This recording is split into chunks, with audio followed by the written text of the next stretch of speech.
देश में आम चुनाव का ऐलान हो चुका है। 7 चरण में ये चुनाव होने वाला है। हमारे साथ इस वक्त बात करने के लिए मौजूद हैं कांग्रेस के प्रवक्ता पवन खेड़ा जी। सर बताइए, पहली प्रतिक्रिया, चुनाव का ऐलान हो गया है। हम आत्मविश्वास से लबालब हम चुनाव मैदान में उतरेंगे। हमारी भारत जोड़ो न्याय यात्रा ने जो मुद्दे उठाए हैं और जो न्याय की गारंटी दी हैं, उससे हमारा आत्मविश्वास बहुत बढ़ गया है। लोगों को भी समझ में आ रहा है कि ये एक ऐसी पार्टी है जो उनके हितों की बात करती है, जिसके नारे हों या नेता हो या नियत हो, सब लोगों के लिए है। किसान हो, नौजवान हो, महिलाएं हो, आदिवासी हो, श्रमिक हो, उन तमाम वर्गों के लिए हमने बात की। हमने गिनती करो की बात की। मालूम होना चाहिए कि समाज में कौन सा कितना वर्ग की गिनती है, ताकि नीति निर्धारण आसान हो सके। सर, जिस तरह से ईवीएम का मुद्दा उठता रहा है, चुनाव आयोग ने क्लियर कर दिया ईवीएम से ही चुनाव होंगे।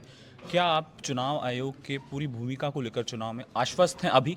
देखिए, हम उम्मीद करते थे, पिछले 10 महीने से उम्मीद कर रहे थे कि चुनाव आयोग हमें बुलाएगा, वीवीपैट पे जो हम चर्चा करना चाहते हैं वो हमसे हमारी बात सुनेगा। नहीं किया उन्होंने। कोई इशारा होगा ऊपर से कि नहीं मिलना है तो नहीं मिल रहे थे इस विषय में। हेट स्पीच पर सबसे ज़्यादा हेट स्पीच भाजपा शासित प्रदेशों से आती है। ये रिपोर्ट का एक फाइंडिंग है।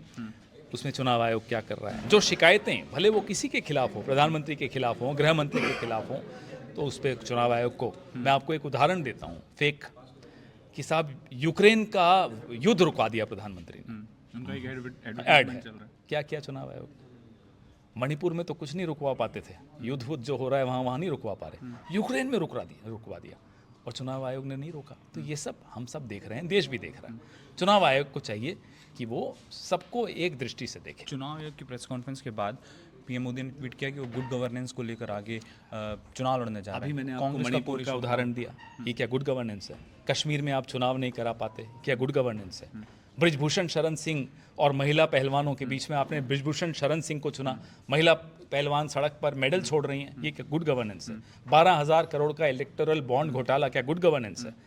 1 घंटे में 2 नौजवान आत्महत्या कर लें, क्या गुड गवर्नेंस है?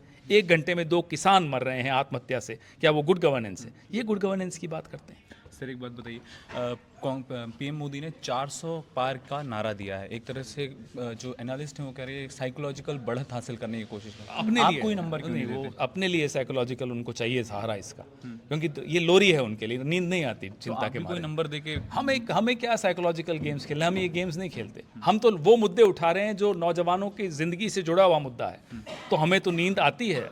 हमें मालूम है कि हम जो राजनीति कर रहे हैं ठीक राजनीति कर रहे हैं, जो मुद्दे उठा रहे हैं ठीक मुद्दे उठा रहे हैं, इसलिए हमें वो चिंता नहीं है। हम सरकार में आ रहे हैं, ये लोग विपक्ष में जा रहे हैं। आखिरी सवाल सर, कल भारत न्याय यात्रा का समापन है। कल क्या कोई बड़ा इवेंट कांग्रेस की तरफ से होगा और इलेक्शन का टोन सेट करने की बिल्कुल है, क्यों नहीं है। शाम को एक बहुत बड़ी रैली है जिसमें आपको अब सब जानकारी दी जाएगी। आप में से कुछ लोग आ भी रहे हैं। और इलेक्शन की टोन तो सेट है ही। हमारी गारंटियां आप सबके सामने हैं। इलेक्शन की टोन और नैरेटिव इस बार कांग्रेस ने सेट किया है। धन्यवाद सर एनडीटीवी से बात करने के लिए। ये थी पवन खेड़ा। उन्होंने कहा कि जिस तरह से इलेक्शन का जो ऐलान है वो हो चुका है, एक तरह से जो इलेक्शन का टोन है वो सेट हो चुका है। कांग्रेस पूरी तरह चुनाव के लिए तैयार है। कैमरा पर्सन सुशील राठी के साथ वैभव पनीटकर, एनडीटीवी इंडिया के लिए।